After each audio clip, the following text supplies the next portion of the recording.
want me to ask And you're the on. question? All right.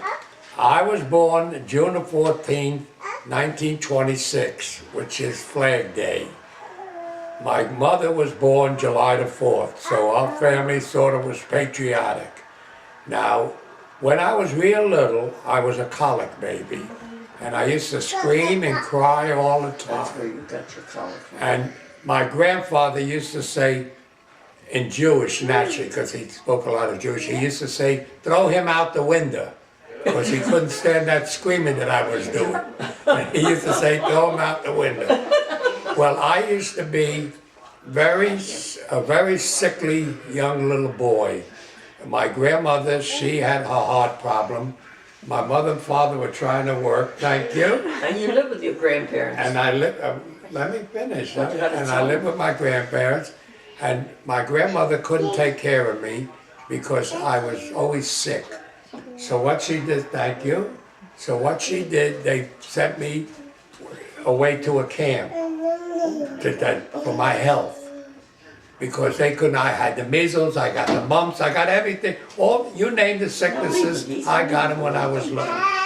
So my grandmother couldn't take care of me, and my mother and father had to work, so they decided to send me to a camp, which they sent me to a camp.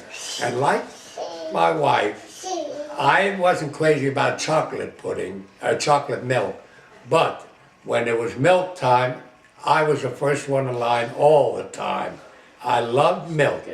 As a matter of fact, I'm jumping ahead of the thing a little bit, but to show that I love milk, when I came home from the service on a furlough, I went to my Aunt Rose, and she knows that I love lemon meringue pie. She baked me a lemon meringue pie and gave me a quart of milk, and I ate the whole pie and drank the whole quart of milk. Wow. Excuse me. Now, we lived on what they call Moore Street. On one side of the street was a factory that had a big loading platform.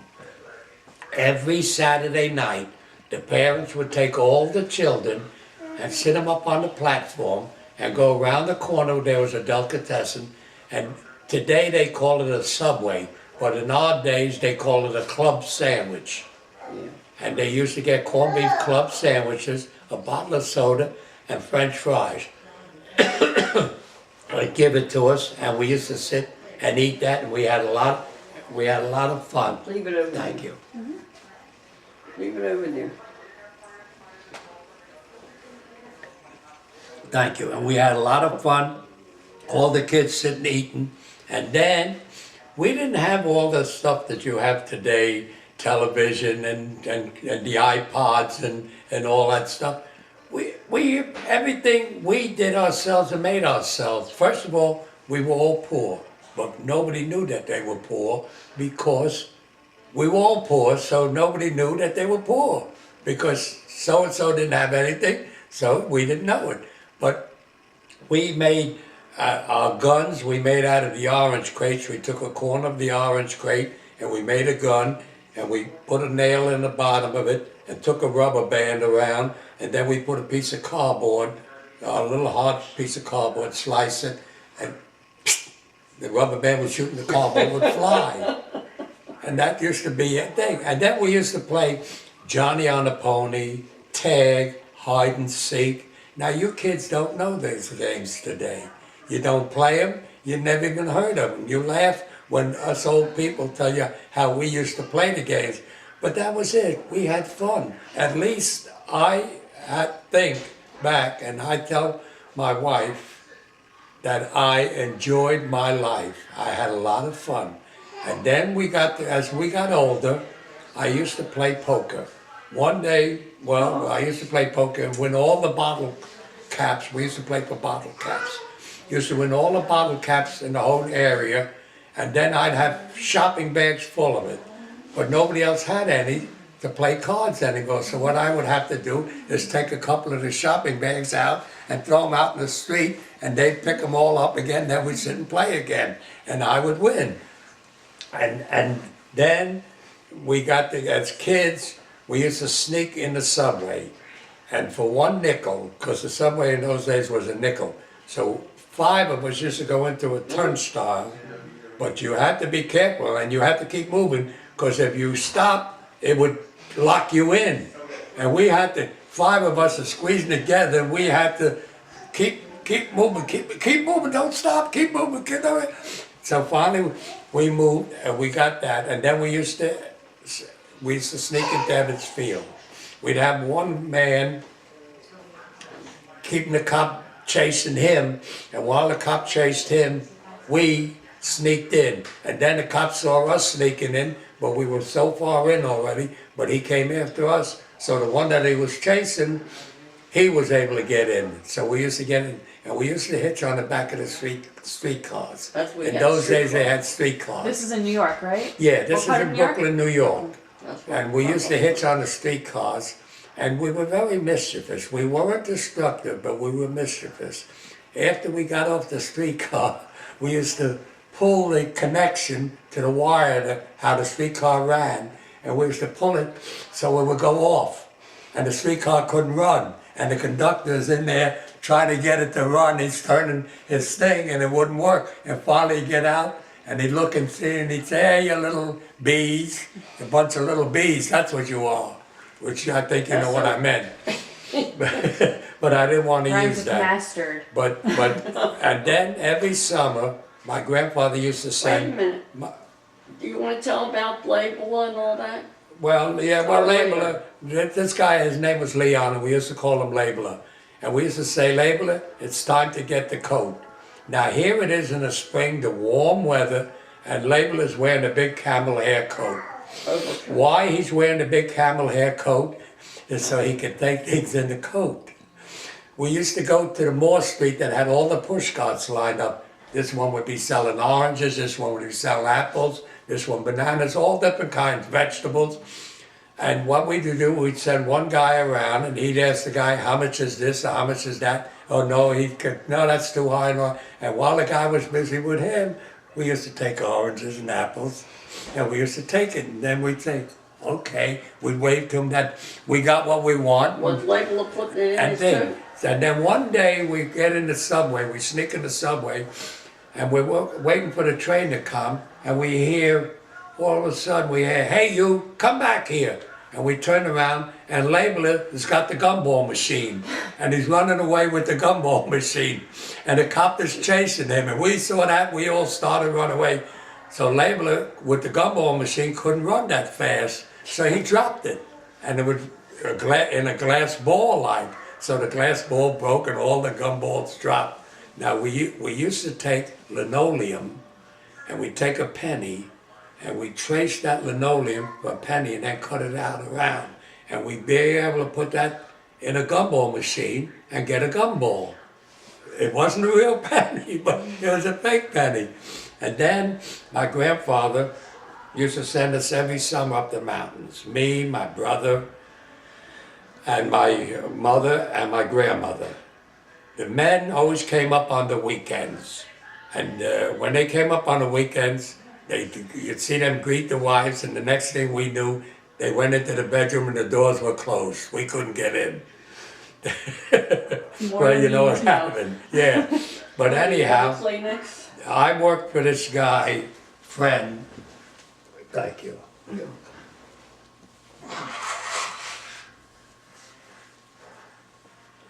Okay, I got it. I worked for this man. He had a fish and produce In the store mountains. up in the mountains in Ellenville. Is it still taken? Yeah. Yeah. And he said, and I worked for him, and I was getting, at that time, I was getting $8 a week. And I was working like 13, 14 hours a day, 6 days a week. How old And were you then? I was 13 or 14 years old then. For the summer. And every day I used to come home, when I come home, all the kids come running for Whitey. And I used to pick a couple of them up, and they'd mob around me. The kids all loved me because I always played with them and entertained them, and they had a lot of fun. But anyhow, one day a woman came in. That's his name, Mr. Friend. Yeah, one day a woman came in, and as I told you, he had a fish and vegetable.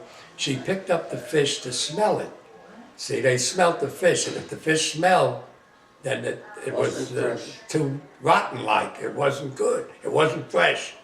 So this woman picked up the fish and she smelled it. He saw it. He ran into the store and he smacked it right out of her hand. And I'm going to say it in Jewish and then I'll Repeat it in English. tell you in English. He said, "Bei mir schmecken ist the fish. Der will schmecken the fish, geht to Rappaport." Now, Rappaport was 2 blocks up from us. He was a fish store, strictly fish, but you could smell him 2 blocks away. That's why, and what he told her when he knocked the fish out of her hand, "By me, you don't smell the fish. You want to smell fish, you go to Rappaport and smell his fish." Well, anyhow, the next day she came in with her hands behind her back and she said, "Mr. Fenn, can I have that fish?" And he reached in, "This one?"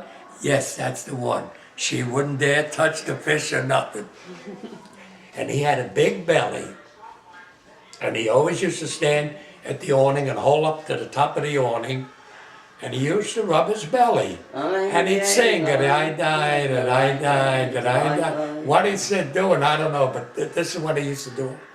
His son-in-law was chief of police. It was a small town, Ellenville. In other words, the population maybe like about 150, 200 people. But in the summertime, then it was like 2,000 people. And we used to go to what they call a kuchelane. In other words, each family did their own cooking. Each one had a big ice box. In those days, ice box, no refrigerators. Big ice box, and each one had a gas range to do their cooking, and each one had a table. And we loved that, the kids, because the mothers always used to, and grandmothers used to cook us our meals, and we'd sit and eat that stuff. And that was called kuchelane. In other words, you cook alone. In other words, you cook for your own family, and that's it. And we would go up every summer. We would go up there. And then... Finish talking about Mr. Friend. Then, I'm going now. Then my brother had worked in the laundry and he was making $16 a week and he was getting... That's he less was working 40 hours a week. Now I worked for Mr. Friend and he used to catch me in the refrigerator eating cherries. And he'd come in and he'd say, "Don't eat any more cherries, eat potatoes, it's cheaper." So when my brother then went into the service, so I went to work in the laundry in place of him. And I didn't tell Friend I'm quitting or nothing, I just went and I went to work for the laundry that day. I get a phone call that night when I got home, and it was Mr. Friend. He said, "Whitey, what happened you didn't come to work?" I told him, "Mr. Friend, I quit." I says, he says, "Well, what is it?" I said, "Well, I'm getting more money." "Money, that's all? How much you getting?" I said, "I'm getting $16 a week." "You got $16 a week." He doubled your salary just Right, like that. yeah, see, where he needed me, I was good, I was very good, and I was a good worker. And I said, "Oh, and another thing, if you catch me in the refrigerator eating cherries, don't tell me to eat potatoes." See, I'm independent now. Exactly. So he says, "All right, I won't say nothing." I said, "Oh, one more thing. From now on, I come to work at 9 o'clock and I go home at 5 o'clock. I don't care if I'm waiting on a customer. You take over at 5 o'clock, I'm leaving." Okay? Everything I wanted, he gave. He needed me.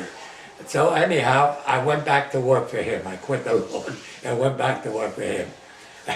And then... The next day, when you were going to, you had a customer. Oh yes, the next day I had a customer and I'm waiting on her and she wanted bananas and Whatever. pears, apples, whatever. And I happened to look up and I see it's 5 o'clock. I said, "Mr. Friend, it's 5 o'clock, I'm going home." He had to come and take care of the customer and I went home. And I used to have to walk home.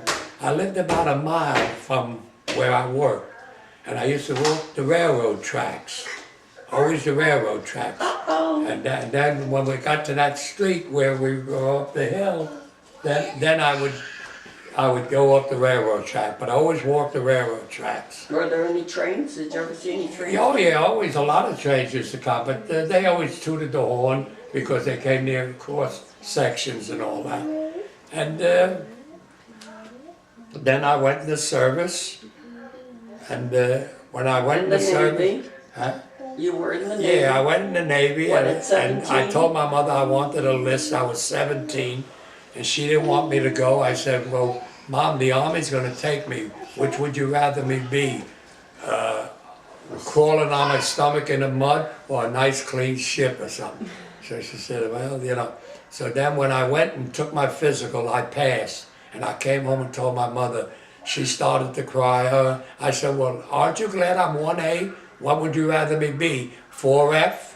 You know, 4F was, you weren't fit for Army or Navy, any duty.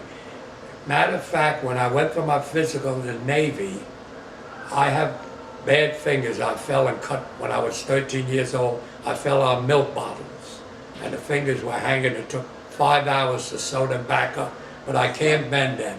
I never knew Got that. scars. Yeah, I can't bend it, see? And I can't bend that anymore. You can see the scars. So when I went in the Navy, the doctor has you put your hands out like this and has you turn like this and then go up. In other words, he's looking for any kind of scars or operations. And now I figured that, my God, if he sees that, I'm not going to be able to get in. So when it came my turn, I went like this thing. And he sort of, he sort of went up doing it, so he didn't see it. So fortunately, I got in, but because they didn't know I'm left-handed. See, and if they would have found out, I'd have been in trouble. So anyhow, when I got in the when I took my examination, in came a Marine recruiter, and he said to me, "Would you like to go into the Marines instead of the Navy?" I said, if I want to commit suicide, I'll join the Marines. Because the Marines are always the first ones to go in. So I told him, if I want to commit suicide, I'll join the Marines. I went in the Navy, and I told my mother, Mom, I'm going in the Navy, and I'm going to have a good time. Well, I did. I was what you call a maverick. I knew the laws that I could get away with, and I went right to the borderline. I was in front of the captain's mast 4 times. I was in front of the executive mast 7 times. And the captain one day told me, look, just because the brig is full now, don't mean I can't put you in it. And I told him, yes, sir, but I used to gamble in the officers' quarters, which is restricted to the enlisted man, but we used to gamble. And one day I'm sitting there, and in cards I was very lucky. In dice I didn't, I lose all the money back. But in cards, I was sitting with a stack of $1 bills like that under my feet. And in here, in my t-shirt, I had the 10s and 20s stuffed. I would go out like that. And all of a sudden, he says, all right, I got you. In came this officer, and I went to grab the dollar bills under my feet. He grabbed them first. He said, that's going into the Navy fund. Fortunately, though, he didn't take any of my money there. And so I got What did you say the brig is off? I told her that. That's No, it. no, but why was it off? It was full. Oh, the brig was It was full. full. So There were other guys that Oh. broke the regulations, and they went into the brig. See, I didn't See, and understand. I told an SP to go to hell, and he said, Right, it's 9 right. o'clock, put the lights out. I put them back on. He put them out. And then we used to go to get in line for our meals. And one day we got caught sneaking in front of the line. And the officer that caught us said, from now on, you're at the end of the line every meal and every day, at the end of the line. Well, in a way we liked it, because when we were at the end, what was left, we got. In other words, if there was an extra portion of baked beans or whatever it was, we got it. One day we go in line, and when it comes to us, got nothing but just a little bit of baked beans, that's it. And the other guys are ready to take it, and I said, no, wait a minute. I said, you got, Can I take you? I said, you got eggs and everything else in the refrigerator. I said, you go in the refrigerator and get those eggs out and all. Well, they called an officer down, and I was naturally charged with disturbance in the chow hall. But anyhow, they got the eggs out and all that, and we got to eat. And then when I was ready to get discharged, my thumb was starting to throb, and it was red. And I told one of the guys, I said, we were in line to get on the train to go home. And I told one of the guys, I said, my thumb's been throbbing. I'm going to go and sick bay and see what happens. Well, when I went to sick bay, the doctor says, unpack. You got an infection. So I got an infection, and they put me in the hospital. And the first thing they did with that thumb, never deadened it, and took scissors and cut through the whole thumb to put drainage. To put drainage. The drainage didn't work. Now they had to cut it open, and then they took a needle without that penicillin, like 500,000 units at a time into that thing. I cussed them officers upside down, and they knew it, so they didn't say anything. So the wind-up was I was almost 3 months in the hospital there. And I told them, look, I want to go home already. So finally they said, okay, and I went home. So they put me on a train. There was a brand new train. It was called the Silver Chief. They gave me $3 a day for my meals. Well, the breakfast alone was $2 just for the breakfast. The lunch was like $4, and the dinner was like about $6. So I had to put money out of my pocket because they only gave me $3 a day. But anyhow, I got home and... Now, tell about the presents you were bringing home. Oh, yeah. My wife was always telling me what I'm forgetting. But what happened was I bought my mother. We were in China, and I bought my mother kimonos, beautiful kimonos, yellow kimonos, yellow kimono with red dragons, and a red kimono with yellow dragon. All beautiful stuff. And when we landed in Portland, Oregon, I went into my locker to get the stuff out. I saw it was all messy. Somebody broke into my locker and stole all the kimonos and all that. So when I came home, I told Mom, I said, Mom, you're out of luck. I said, somebody stole all your kimonos. so that's it. Tell the story of what you told Grandma happened to your thumb. Well, Grandma knew that the thumb. I think to this day that what happened was we used to use to do the wooden floors. We didn't have the decks, but we didn't have them shellacked or anything. They were just plain wood, and we used to use steel wool to sand them down, to clean them. And I think a piece of steel wool got into my thumb, and eventually gangrene set in. And they had to. That's why you were in the hospital for 3 months. Yeah, and they tried everything and they told me, they said gangrene is set in. You can see it was green like already. And they said, we're going to have to take it off at the first knuckle. I said, I don't care, take it off already. I want to go home. I'm a young fella. I want to, I'm at that time I was 21, I think, or 22, and I want to go home. No, you were 21. I met you. Yeah, 21. But the one was they didn't have to take as much off. They just had to take a little bit off. But what did you tell Grandma actually happened to your thumb? Oh, no. Oh, yes. I told my wife. We were going steady, my wife. My wife was a little gullible. But anyhow, you won't believe it. But she said to me, what happened to your thumb? I said, well, I was in the Navy. And I said I was a gunner. I said I was on a 40 millimeter, and this Japanese plane came in, coming in, diving right at us, and I was shooting at him, and he was coming so close, I threw my hand up, and he came by with the wing and cut my thumb off. And my wife believed it. That's why I say she was gullible. How did you meet your wife? Huh? How did you meet each other? Oh, yes. I used to take a streetcar home every day. I worked across from Blackwell. Wait, is this in Baltimore or New York? Baltimore. Okay. This is all Baltimore. This is how I met Grandma. Well, I know, but how'd you get to Baltimore from New York? Oh, yeah. Oh. Well, the war broke out in 1940, 41. My grandmother died in December of 41. And my father had gone to Baltimore to work in the shipyards. So naturally, when the war broke out, it was more, and my grandmother passed away, so we all moved down to Baltimore to live with, so my father would have his family with him. And from there, I went to school for a little while, but then I quit. And then I went to work for Cross and No, you're Blackwell. okay.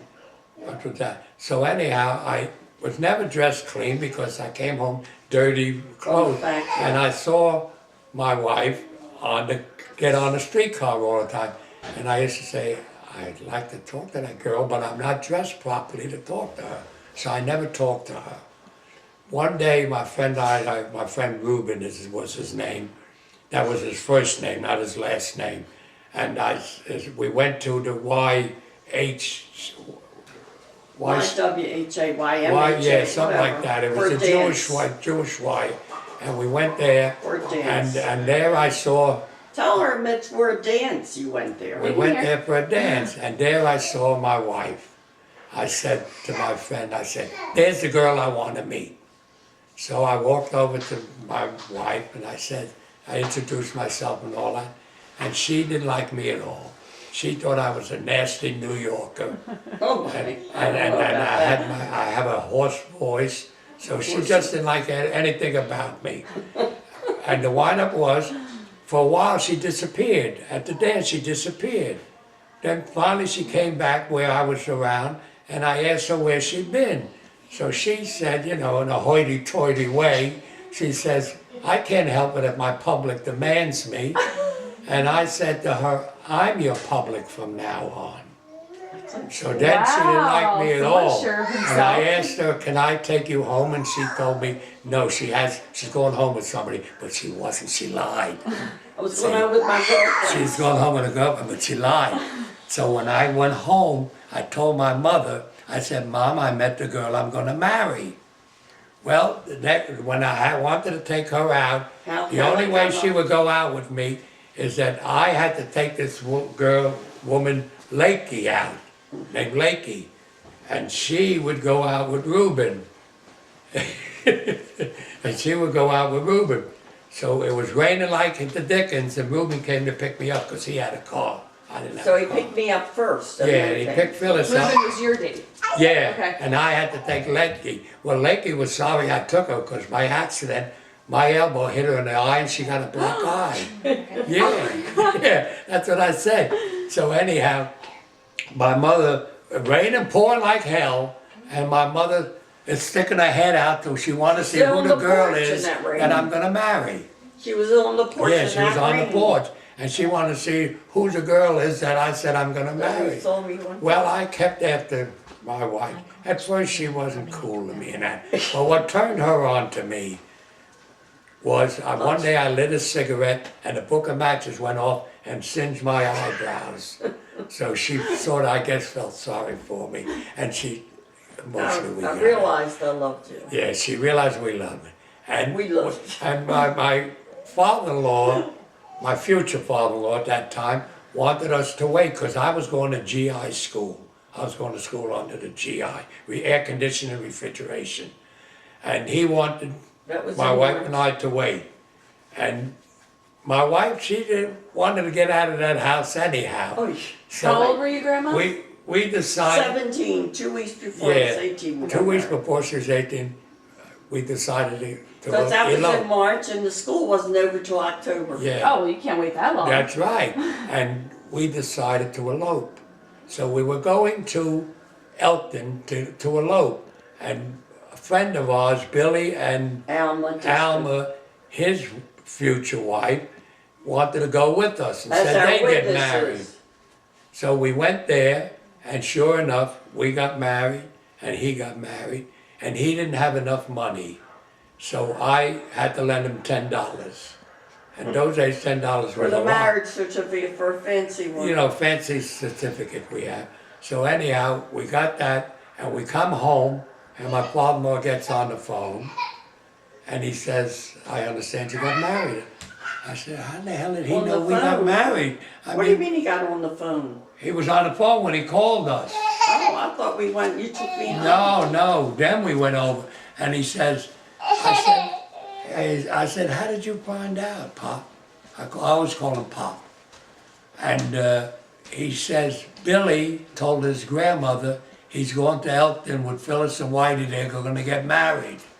So my father-in-law saw Grandma didn't come home, my wife Phyllis didn't come home in time, he called Billy's grandmother and she told him, oh, they went and got married. So we got married, so we Well, were explain married. what our intentions were to live apart. Yes, we were gonna live apart until the time came. But anyhow, my father-in-law, I have to give him credit. In 2 weeks' time, he put a wedding together. It was beautiful, gorgeous wedding. And would you believe it? You know how wives are nervous and they can't eat enough at a wedding? God, I don't know if that's My wife ate like there was no tomorrow. I think it was nerves too. She ate like it was no tomorrow. She kept it, but he made, it was a beautiful wedding and he only had 2 weeks to do it. He made her, And not much money. her wedding, you know, we didn't have My much wedding money. suit, my mother-in-law's suit, wedding suit. Yeah, he made suits and He's a naturally I had my tailor. own suit and all that. But I used to go to her house all the time. And I was always well dressed. I'd have suits, sport jackets. My fetish in those days was ties. If I walked by a store and saw a tie, I went and bought it. But you used to wear those crispy looking sweaters, beautiful. And I wore beautiful white sweaters my mother used to wash and thing. But her neighbor, Lil Poston, used to think I was a banker's son because the way I used to come dressed all the time, I looked like I had money.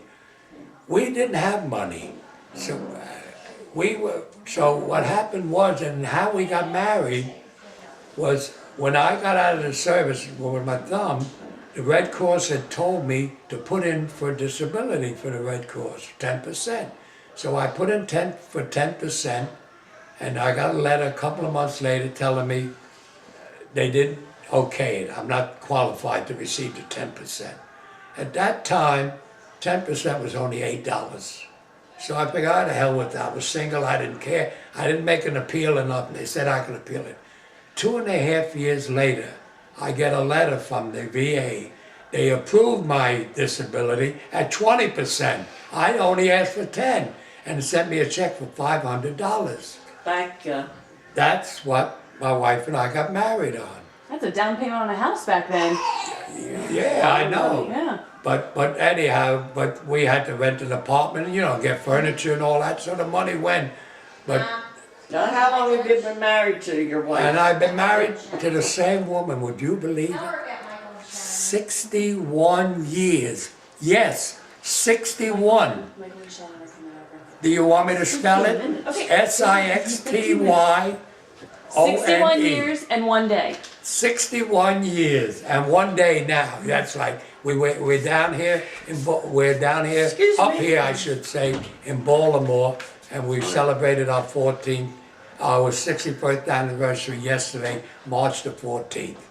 15. We, Oh yeah, 14, that's right. Today's the 15th. We originally got married in Elkton, February the 28th. Oh, so this is but your second anniversary we this year. celebrated the 14th because my father had the wedding, and it was a Jewish rabbi that married us and everything, so we celebrate the 14th. But actually, we were married February the 28th. And how long did you and Grandma date before you got married? About 8 months. That's it? That's all. And 61 years later, here we are. That's wow. right. Yeah. Oh, and tell what we produced. And we produced, my wife loves to hear that. And we produced 2 children, a boy and a girl. My daughter Shelley and my son Steve. And then they produced children, which gave us 5 grandchildren. Amy, Brian, Rick,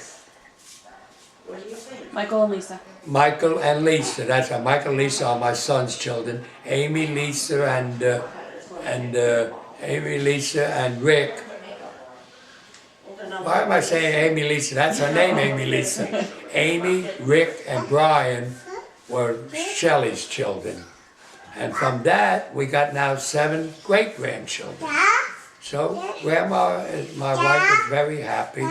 And we can't complain, thank God. We come up and see the children every once in a while, and we love it. And now we see that we're having a ball with this little one here, Carter. He is so cute and he is so much fun. He is so much fun. All right, we'll come back with it. Okay, I guess that's it. Okay.